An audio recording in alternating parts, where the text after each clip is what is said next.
Alright guys, welcome back to another tech video. Today we're going to be going through your question, answering it, and hopefully finding that solution for you.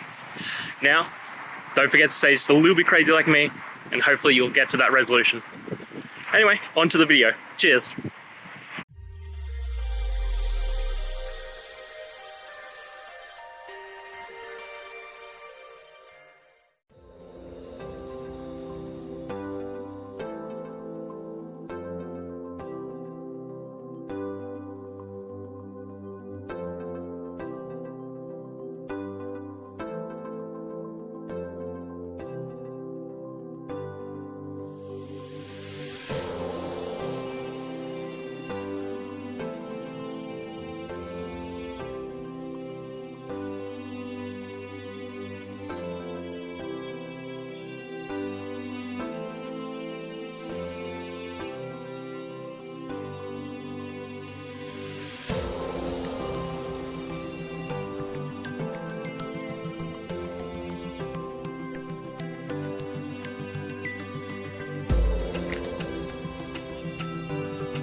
And that's it. I hope that that's helped find the solution that you're looking for. And if it did, please, I'd appreciate it if you hit the subscribe button. Every time you hit it, it really helps. Now, I'll see you next time you need some technical help. And until then, have a good one.